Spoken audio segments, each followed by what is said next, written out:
Perfect. Perfect. Perfect.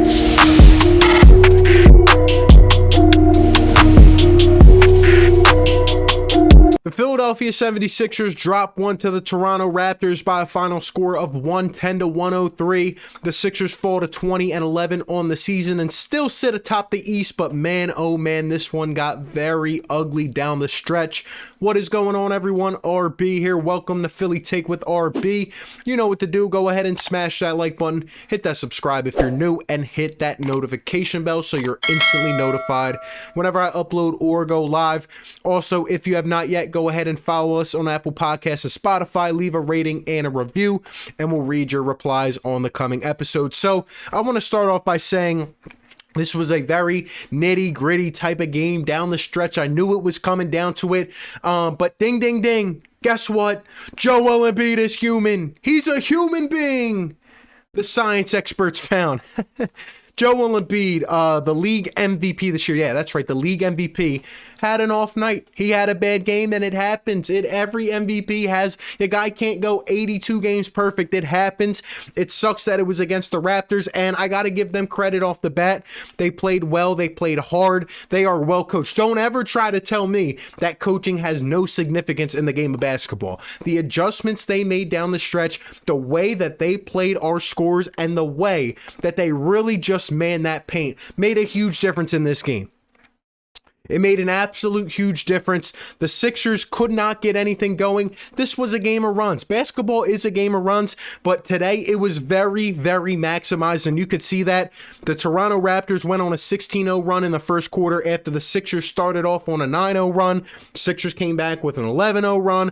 Raptors had another run of 11-0, and then they finished off with a 13-2 run. And you know what? You're not going to win a basketball game if you're the Philadelphia 76ers going almost 8 minutes in the fourth quarter without scoring a basket. It's just not going to happen. So in that aspect, I feel like we kind of shot ourselves in the foot. It is unreasonable to go 8 minutes in the fourth quarter without making a basket. That just doesn't happen. But again, the defense of the Toronto Raptors was tenacious. They were decisive. They were all over us, and it looked bad. It looked very, very bad at times. Now, let me start off. In addition to Joel Embiid not having a good night, let me just say this.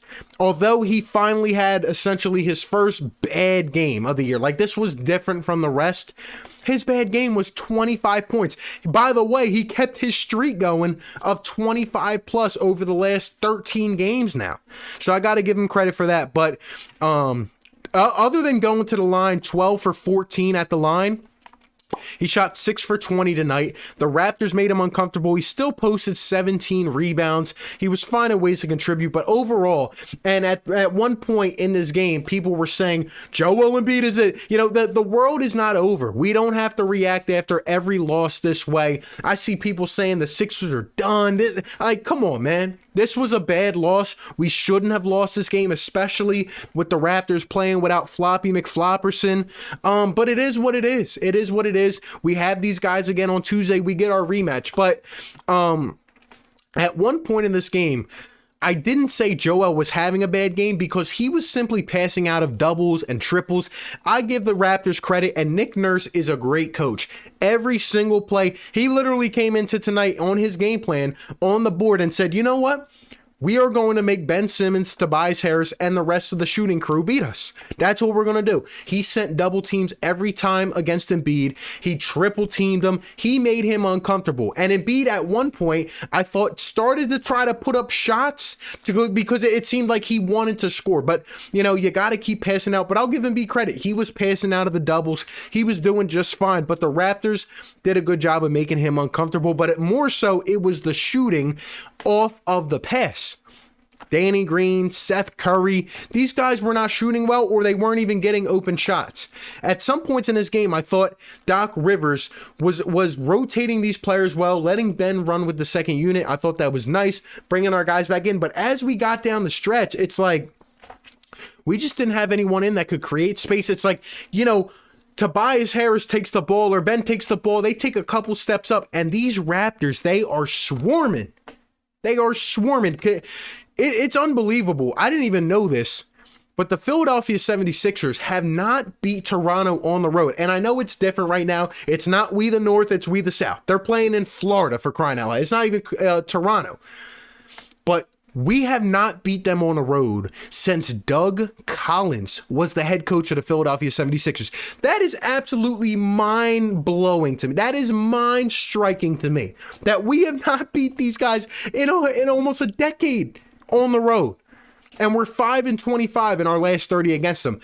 They're just our kryptonite. They always have our number, and every single time we play these guys, even earlier on in the season, it was a nice late comeback. But it's always close. It's always scrappy, and I give them credit for that. But yeah, our shooters could not get open. In the first half, we were shooting 4 for 17 from behind the arc, 23%. We end up shooting 29% for the game from 3. Meanwhile, the Raptors shooting over 40%. That's really where it came down to. And again, it came down to this late run in the fourth quarter. Boy, was it ugly. It was ugly. It's going to have to get looked at, and it's going to have to get addressed. But, you know, if you tell me that Tobias Harris finishes this game 6 for 17 from the field, 13 points, 1 for 9 from behind the arc. He was terrible early on. He started 1 for 9 from the field. He could not get going. Joel Embiid, your MVP player, 6 for 20 from the field. You tell me those two guys out of our main core play that way. You tell me that we shoot under 30% from 3, and we go 8 minutes in the fourth quarter without shooting the basketball and knocking it down. And it was still a close game. It was still a close game. And we, honestly, Ben Simmons, I'm not going to throw shade on him. We'll talk about him in 1 second. But he missed a couple late free throws after Joel Embiid went 1 for 2 from the line. If they make those free throws, we might even be in position to try to win this game. Honestly.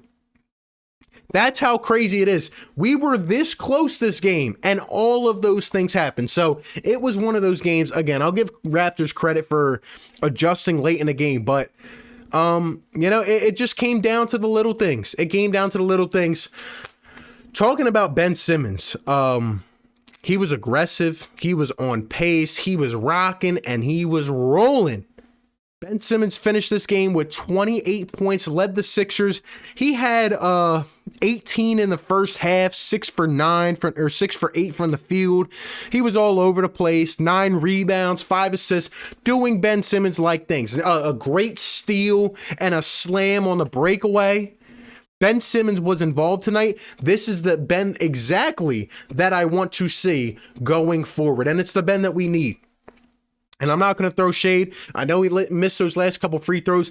However, I will say later on, especially in the fourth quarter during that scoring drought, he was another guy that could not get going. And you know why? Because every time he put the ball on the floor, the Raptors collided and he had to throw it out. And that's the only long-term concern I see in this game. Like, if playoff defenses are guarding us like the Toronto Raptors did, how is Ben Simmons, for example, going to negate that in the playoffs?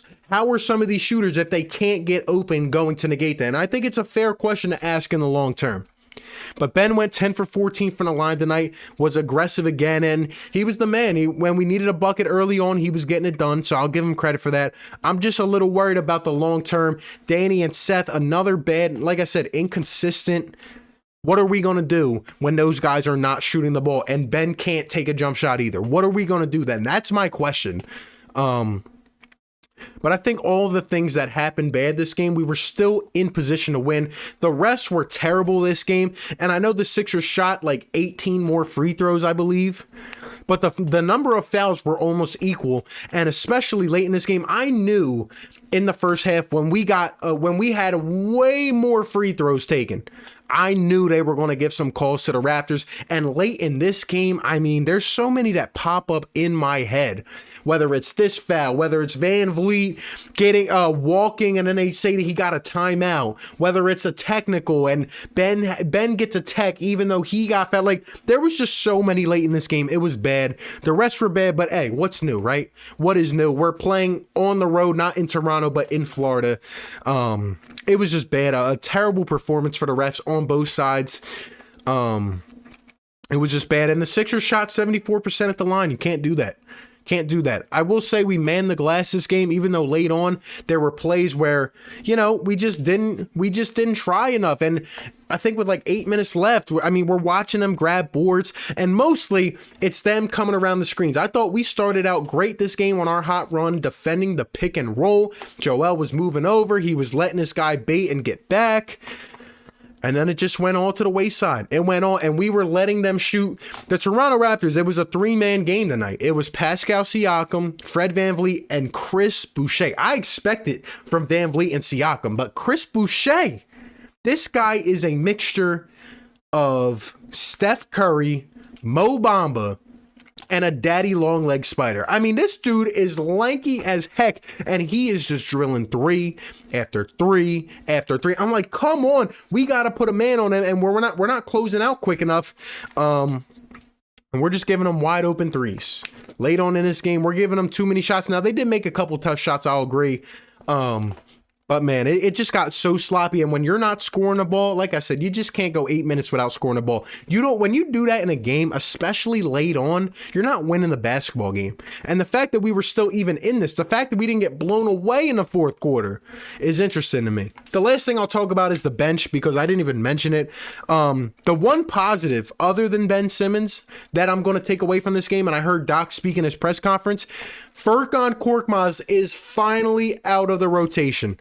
We saw Isaiah Joe come in at the time Korkmaz usually comes in. First it was Thibault, and then Matisse Thibault had 3 fouls, almost back to back, and he had to go out. So Korkmaz came in and played 2 minutes in this game, went 0 for 2, by the way. But Isaiah Joe got 12 minutes of run, knocked down a 3, had some pretty good defense, took a charge, and he's finally going to get the run over Furkan. So thank you, Doc Rivers. Even though Maxey didn't play, which kind of pissed me off.